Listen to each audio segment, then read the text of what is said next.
what we're going to do here is, well, we formally should have a panel, but instead, we'd like to make it more of a everybody discussion. And so we will effectively start with an open topic. I'll probably start with a few remarks here, and then effectively we go around and we express what we believe is the takeout of all this, what are the next steps, what are the most compelling challenges, at least to address from a principle perspective. It's more interesting and more important to stand for. Why don't you project the slide from this, the welcome slide? Oh, sure. You can put those in, yes.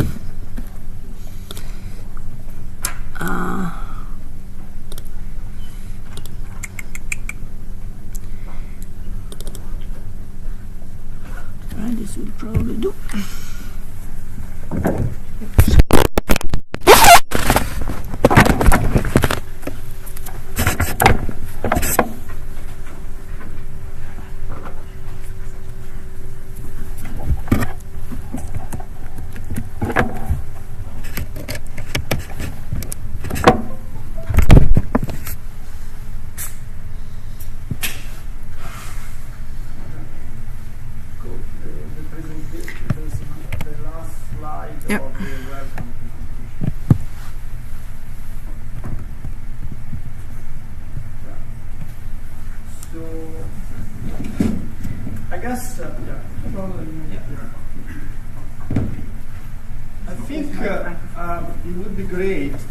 Actually, the feedback from our industrial speakers, okay, industry speakers, on this topic, on basically open challenges, open research problems. What you think are the most urgent things be addressed? Even though I think we have achieved quite a lot by listening at the presentations, right? Both from the academia and the industry. For instance, we heard about the actual implementation of the real-time OS with all those features to support multi-core and partitioning. Okay, but I mean, we know that the job is not done yet. So I would like to hear some feedback. For instance, I don't know if you, Greg, want to start. So I think everything that I heard today was interesting and good. A couple things that I think bear additional discussion. All along I have felt that as an industry we need to do more on the hypervisor side of things. Remind me of the name of the one thing that South Korean. Q plus Air? Yeah, that the Q plus environment that she spoke of, and this RT-Zen, both I think have a lot of application. RT-Zen, I think Zen is Intel and ARM only, doesn't support RPC. No. But the point is, what we run into is a problem with performance and impact of the hypervisor in the system, because typically the OS vendors want to create a software-based hypervisor so that it can be easily transported between platforms, and that does not take advantage of the hardware that was put by at the time Freescale in the Core IQ family, and there's a lot of benefit by using that, those blocks that they put into the application, so into the device. So any work that can be done to take those two things further, I think could be beneficial, especially if you can work with the avionics OS vendors to get that incorporated into their offerings.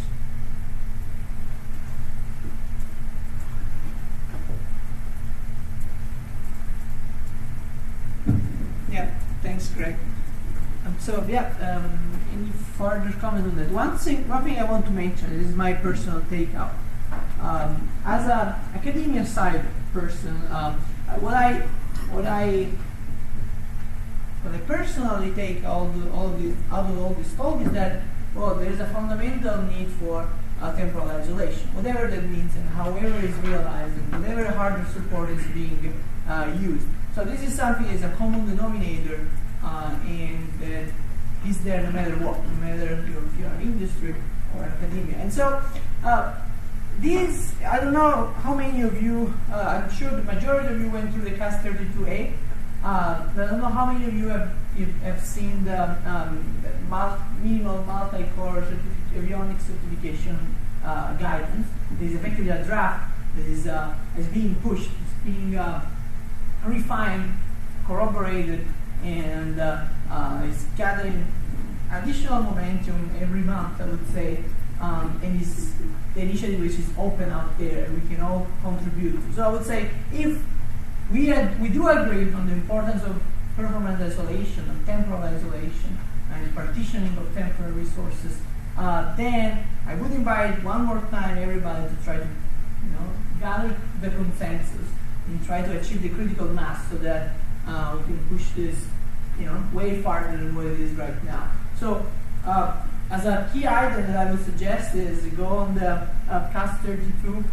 go on the workshop website, and we have right here, and take a look at the current status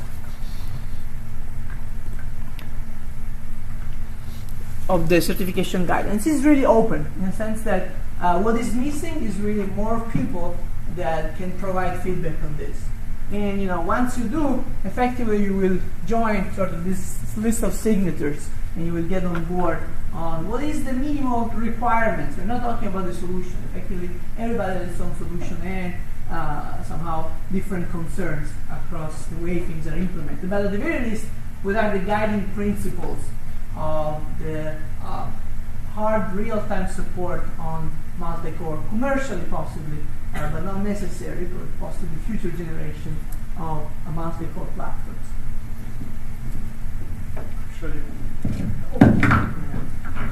Actually, I want to add a comment. I mean, in the minimum multi-core avionics certification guidelines, we discuss a lot about basically software solutions, okay? But I think we should have also a talk with the silicon vendors, because as you see across all those talks, the hardware provides different features depending on different versions, even of the same family of cores. It's very hard to build a sound foundation, right, for standardizing these techniques if we don't know on what we can rely at the very low level of the processors.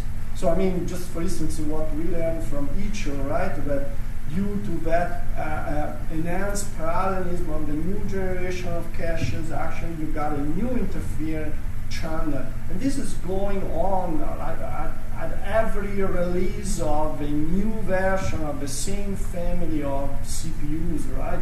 And as we come up with a new solution, software-wise, right, that it takes, 1 year to put it out, the hardware has almost already changed, right? I think this process should improve. I mean, somehow we should specify also what kind of hardware feature we really need in order to provide the level of isolation that we need for these critical applications. Yeah, I checked with Greg just around the coffee time. First, as Greg said, that the whole PowerPC thing go away. So that creates a lot of stress. But there's some time. There's a duration of time. And the second thing, more important, is we want to work for automotive industry. So maybe we need to change the title into avionics and automotive, just like the workshop. Yes, it's original. And then maybe we need to have a layered approach. The layered approach says that this is the minimum you have to do for automotive. So this way, essentially, you get Intel notice. Grab is in the know. It says that I think that's nothing secret. Basically, Intel is expressed strong interest in automotive market. Maybe because they are losing on the smartphone market. I don't know. All right, but I don't care. Let's say they express strong interest. So such that, and then what we want to say is an additional layer which has to be enabled for aviation. Now, that is not impossible. Again, that according to Greg, he knows a lot of things.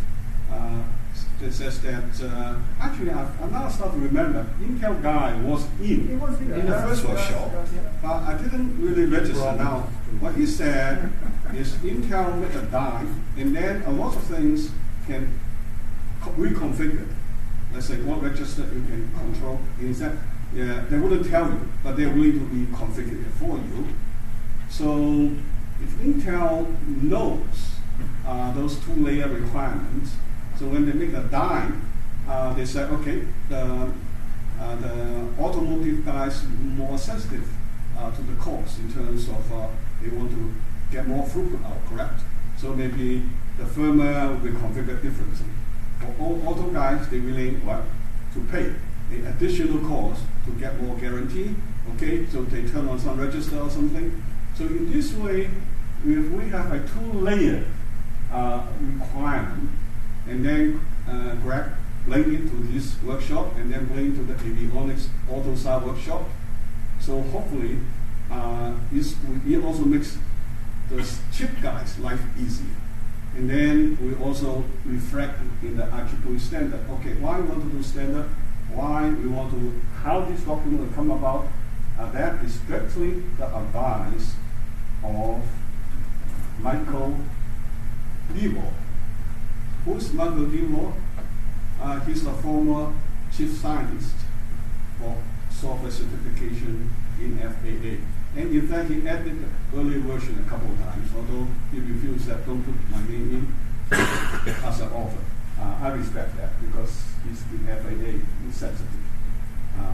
All right, so what I really try to say is, he said, and I quote, I work with Mike on various committees, so I know him very well. So he said that FAA as a regulatory agency really shouldn't put any stamp on what you should do.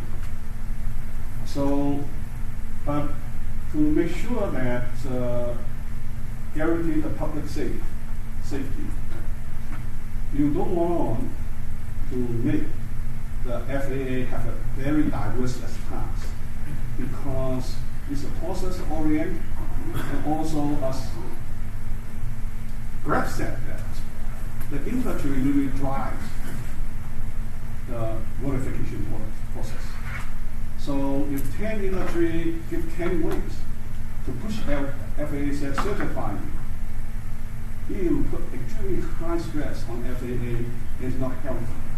So if the community can agree on a few standards, even better on one standard, or less so, say a few standards, then FAA can train their own personnel and make sure the certification process are not really overloaded.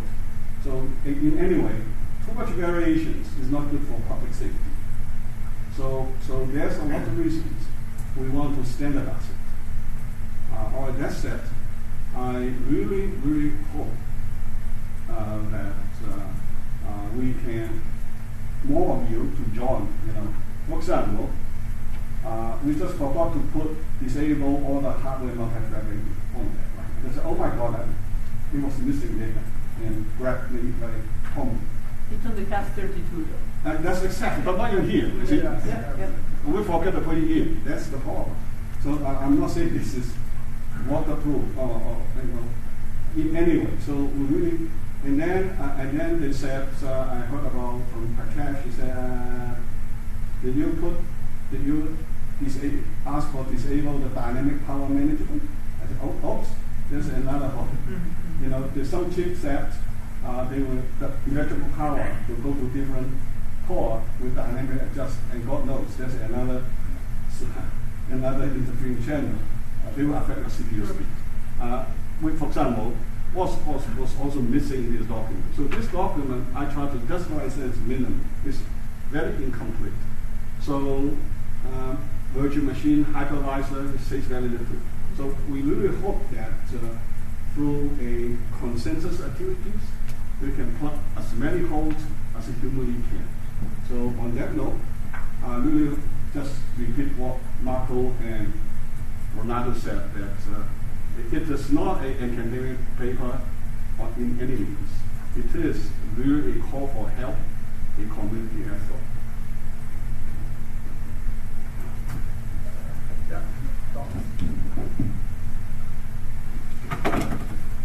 And I like Thomas. Actually, I was thinking this feedback. Yes, and it's for a reason I speak up right now, because first I would like to thank both of you for bringing up the hardware side, for inviting the chip vendors to this effort, to this project. And also I'm very glad to hear that the scope of the paper will be expanded to automotive, and I would like to suggest why not also add automation. I think from a hardware cost perspective, there are similar requirements. In automation, we do have additional requirements because we have a strong regulation in Europe in particular with the machinery directive, which for the higher integrity levels, CO3 and performance levels, what corresponds to an ACLD in automotive, we have a requirement on hardware fault tolerance. We have requirements on diagnostic coverage, which are very high, which must be proven. Clearly, we heard a lot about software today. That was interesting. But I think certification of the software as such, whatever it does, how good it is to do partitioning, to do scheduling, to make sure that time constraints are covered, it is anyway not enough for these, especially in machinery. You always will need an additional external device, a watchdog like this. So if we can... Oh yeah, absolutely. I mean, the other issue was power management. We had discussed it.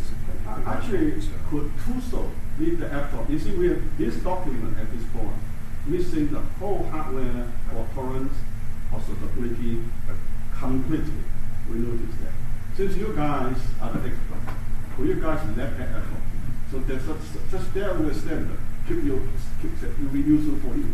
I will certainly go back to my colleagues, to Matthias in particular, who was originally planned for doing the talk. He's our experts in particular for definitely we would like. And I'm sure he will be happy to. If you guys could be part of this effort, of course, giving us guidelines on both aspects, right? It would strengthen the document. I mean, making closer to what it should look like. Yeah. When we grow our community larger, have a common thing. The hardware guys, the chip guys like it also easy. So more easy to convince the chip guys to do the right thing, because now they see a convergence from automation, automotive, and beyond it.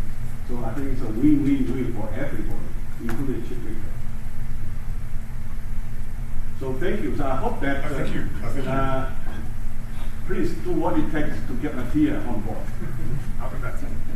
Yeah, we definitely need that. In fact, one thing that I want to underline on this note is that this idea of fault tolerance, in a very broad sense, has been incorporated in CAS 32A with the idea of safety net. Is in there. It's very vague, and it definitely needs refined, because right now, from some of the wording that they choose, seems like they are talking about software, but definitely the other aspects are very relevant issue to be addressed, and this could bring up to speed the current draft, which is now almost 1 year old, the last version of this draft. Yeah. It was August 2006, if I'm not mistaken. And so yeah, that would give a great advantage to the current draft. Thank you. I just wanted to ask basically a question in particular to the industry for what's present. So the theme today has been very sort of focused on prevention, right? We want to prevent interference. We're looking at all sorts of shared resources that can cause interference, and then ways of how can we manage them so that it does not happen, right? And that makes a lot of sense, right? But one keyword we just heard a second ago is watchdog timer. What does that tell me? That tells me that actually sometimes things can happen that you could not prevent, in the worst case. And the system is built in such a way that it can actually tolerate some period where it recovers from that situation without catastrophic loss. Now, maybe wouldn't it be interesting also to look at some of these interference issues with a more laissez-faire approach and say, well, bad things can happen, but realistically they're probably unlikely to happen frequently. And if they do happen, so if we do experience interference to a degree that we start missing timing constraints, then recover, right? Instead of being a very sort of a cautious approach of we cannot use any of these features, which, make these cores also fast, right? Which is something we actually like to have. Just try using it, and in expectation, most of the time we'll be fine. Sure, we can construct micro benchmarks to show that really bad things can happen, 7x or whatever, right? But most of the time it doesn't, right? So the question is there a way, conceivably, that we could take a more optimistic approach towards these platforms and say, well, what we really need is a clever way to recover. And that recovery mechanism needs to be bulletproof, but the interference can be permitted at times. You can certifiable way to recover. Yes. Yeah, actually, if you look at that document, you see the overrun. There's a clause. That clause was inserted by gentlemen in FAA. Somewhere if you read the document. So what you bring up is more interesting. In some sense, maybe at least we can try on level C software. Correct. Let's say don't touch level A for the time being.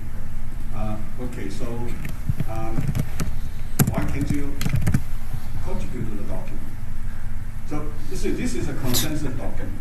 Now, eventually, in the end, you might get eliminated, you might be stuck here. So just unify your section. There you go. Well, this was more meant as a question. I don't know. Okay. So you can think about it.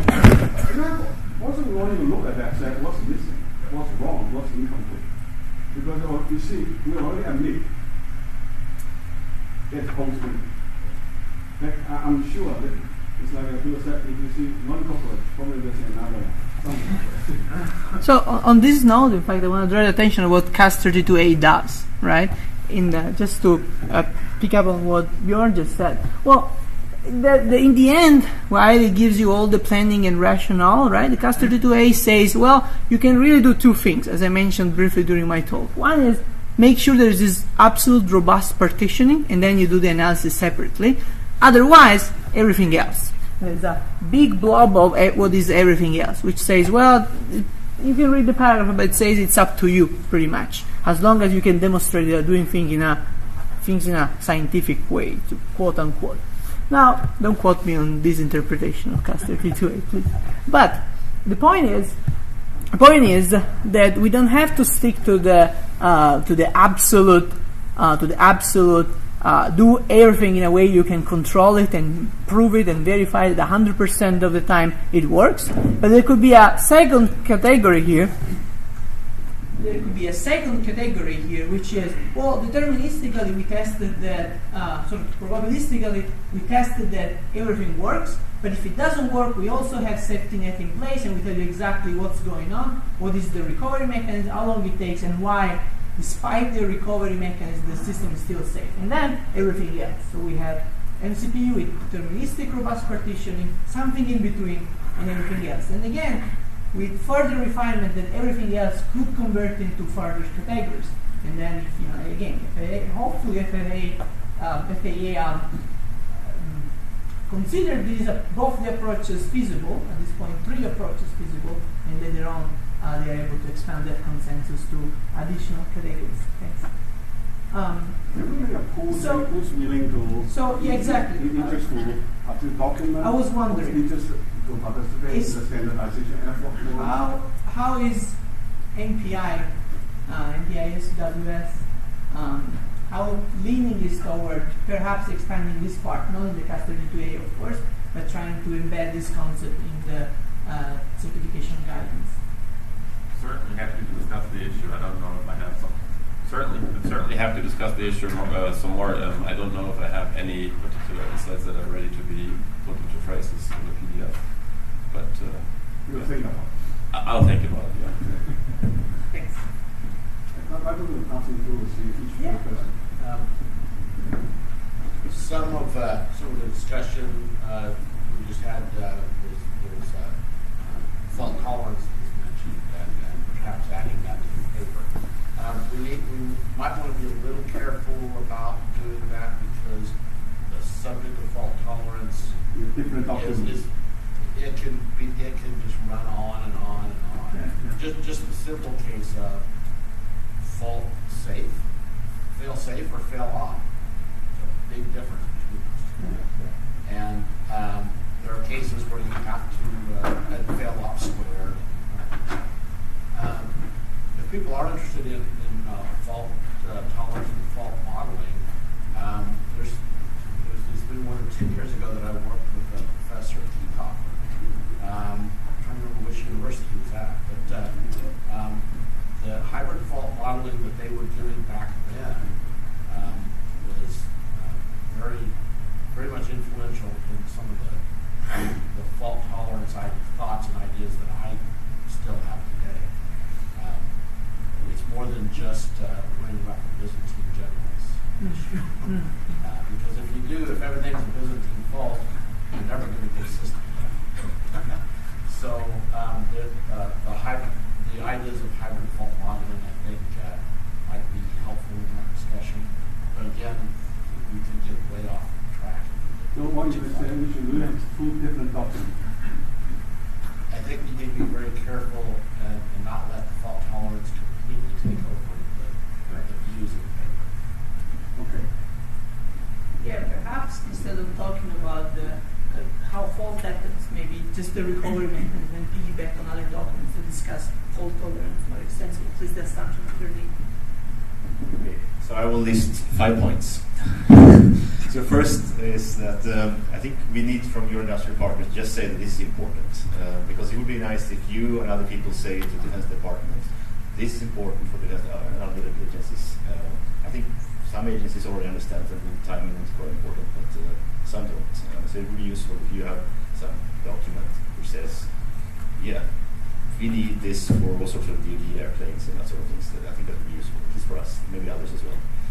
Second point is I think we have different systems that require different degrees of confidence, and I'm not talking about mixed locality here. I think there are some systems where you really care so much, so you're almost willing to build your own microprocessor and build your own memory controller, and you're willing to spend like almost $1 billion just to do that, and make a system like that, because it's so important, and then you're willing to go through all this cost and all the efforts. But then we have other systems where you say, oh, I don't want to build my own hardware, but I'm willing to hack my operating system to do some changes here.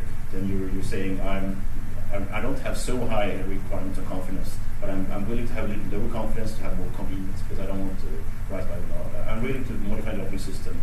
Yeah, so that's one stage. And then there may be yet another stage when I say, I don't want to build my own hardware, I don't want to build my own operating system, but I want to do something better. I think that's yet another stage. I think there are different applications. You have a trade-off between convenience and confidence. I don't know a solution, but I think that's one aspect of this discussion. Third, I think this connects somewhat to Marcos' argument. Okay, so he said that, there's new hardware coming out all the time and we discover new interference channels. So I kind of feel there is something about robustness of models. So in certain scientific domains, that they have some notation that they use and they describe all sorts of things, like in electrical engineering. You have an R and you have an inductor and you have a Z and that sort of things. And you can describe all sorts of things that you didn't think about. You have a transistor, you can model that with an R and a Z and other stuff, and the diodes. So I think we need some models that are robust across different computer platforms. Because there's going to be kind of new stuff coming out. There will be new materials, and then the memory system might change. We might have 3D memory, and we don't necessarily want to write a new paper for every new chip that comes out. So we need some robust model that can be used for analysis. And ideally, it would be great if it could also be used for configuring this mechanism to use variability. That was my third point, robustness of models. I don't have the answer right now, but I think it's an important thing. Fourth, unknown hardware. I already talked about this. It would be nice if we somehow could have a list of here this is a bit used to get cache set ID for this browser and so on. This is something, kind of things that as a researcher we don't necessarily want to do this, but we all have a shared interest in this. It's more like a different perhaps. That's all. Let's pass on. Okay. Let's pass on what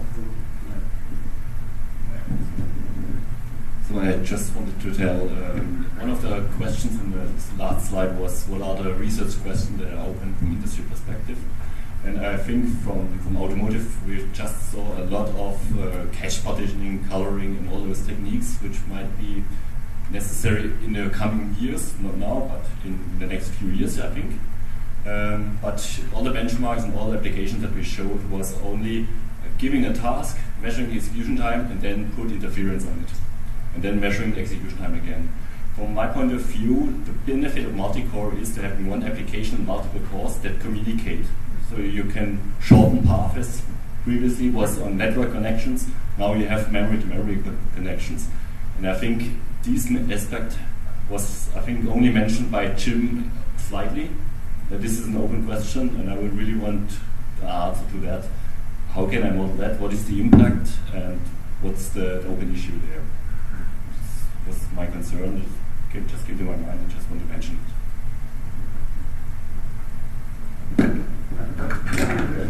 Yep. Great. If I can, I want to hear a few people's opinions in the room that I haven't heard before. We run out of time. If also wants to add something. No, it's fine. You're already first. No, go ahead. I guess I can add three thoughts or a couple of thoughts to what was said. The first thing I want to say is piggyback a little bit on what was discussed in terms of possible hardware standard. I think it would have to be clear whether what we consider the hardware standard is, again, a set of recommendations that could be put in a document like this, where we say we believe that the hardware should have this set of, for example, fault tolerance functionalities. Or we should look at standardizing a set of layers that provide solutions. So let me make an example for this.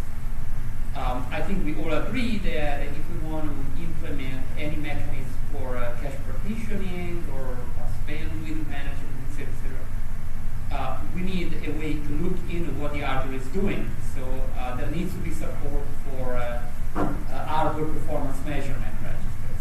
And right now, everybody's doing this differently. Intel is doing it in this way. Partis is different. So when you get down and try to implement everything in the OS, or a vendor tries to do as Greg mentioned, it's very hard to do this because every freaking platform is different. So I wonder if when we talk about this layer thing, we should also give a set of recommendations that is, this is a minimum set of features that we would like, not just to ensure that there's fault tolerance, but also because we know that there are some common solutions that everybody wants to apply, and we need some hardware support.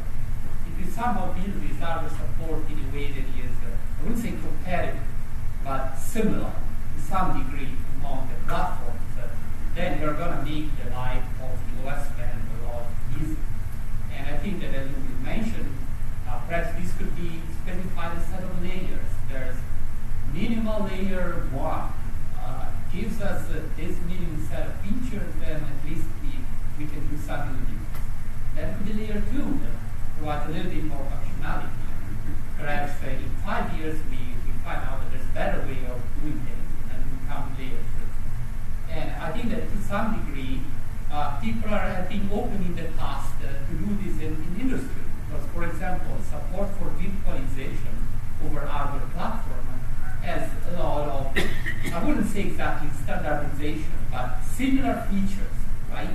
You can do them on an Intel, you can do them on an EMD. They're not exactly the same, but they're kind of similar. However, if you talk about cache partitioning or performance counters, that's not the case. They're not similar. Every platform is completely different. So I wonder if this document, or perhaps you have two documents. One that again say, here's the requirement, but these are all some suggestions, and you kind of can homogenize these suggestions, go to the vendor, then there's a high probability that operating system people can do something, because then we look closer. So this is something I would point. Another thought that I had is that there was a lot of talking about let's do all the techniques at the operating system level. But perhaps I would like to remind people that there's another solution that we have, that is the compiler. And I don't know if touching the OS is simpler than touching the compiler. And I will say, I don't know, because I'm not in the business of certifying systems. So if somebody could perhaps comment on that, I would be happy to, because I would say that the compiler has a lot more information that the OS doesn't know. In the sense that the compiler can start to use the structure of the code. It can do things that the operating system cannot do. So a lot of the testing that has been proposed, for example, assume logical thesis, where the other benchmark randomly the works. But if we can pass through this benchmark through a compiler that can give some guarantees, then a lot of these worst case logical patterns can go away right from this terminal. This is another thought that I want to give, because I think that the compiler has a lot of power, has a lot of start power to give us better guarantees than what we assume. But that the entire compiler works so that these are certified items. Fair enough. Maybe a couple of points.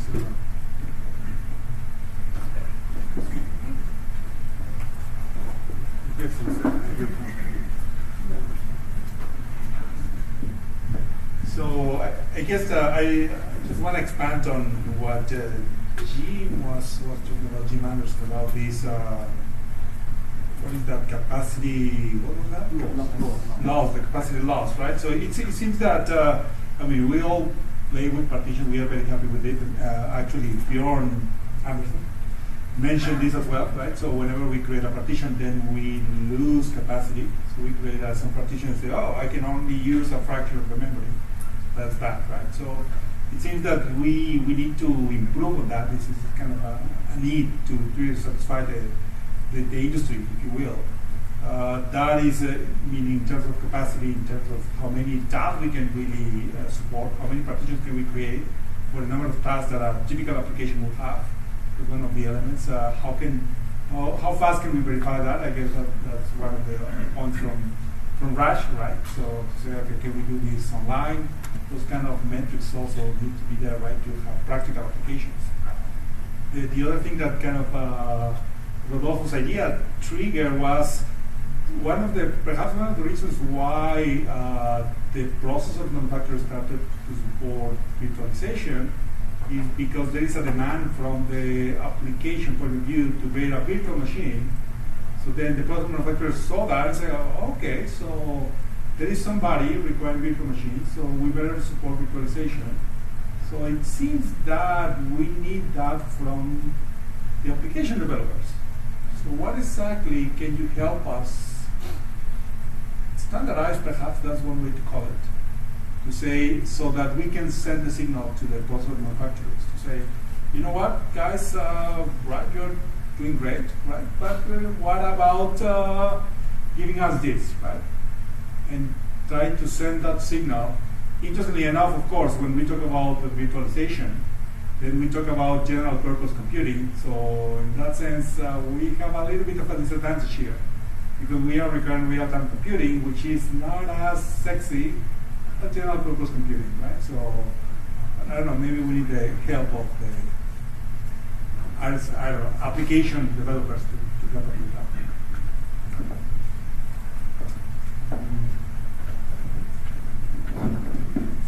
Yeah, it's one of the reasons why expanding the spectrum of industry involved in this. We used to have a common denominator in the problem that Bionic has, that expanding the spectrum would help probably to raise the voice with hardware manufacturers. I see whether or not before Rodolfo disappear, and it's to make sure I can nail him. Rodolfo, Okay, sure.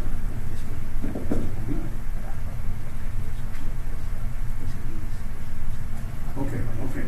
All right, we need to close down in 10 o'clock. Please, the chair. 10 minutes. Okay. I think what Rudolph said one is really important, so I just try to, can you lead the effort? Because actually, okay. You can speak. Or I find somebody to write it down and get it down review. Because actually, one of the big problem in certification is the hardware abstraction. Cannot be validated. So many things need to be done. Let's get the necessary thing done first, right? Since you are the few person expert in both hardware and software, I know that get into trouble, but because everybody asks you to do things. You can do it. but look, I think that the one you said actually has to be done. Okay, all right. Okay, so I hope that you say yes to some extent. Yeah. Okay, thank you. Now everybody knows he's willing to do something. So in that sense, one thing, in that sense, we can probably abstract it a little instead of saying what performance counter, rather what are the things that we need to observe in the hardware, we need to be able to observe and create that sort of set of measurements we need to extract. On top of that, there is the issue that we didn't address, but now we're running out of time, of verification. Right? What are the methodologies to verify these significantly more complex OS level routines? And this is an effort that needs to be addressed, just to make certification easier. That if at the very least you can do some modular certification of OS level components or hypervisor level components. But then again, we leave this for an offline discussion or maybe for further iteration. Thank you for that offer.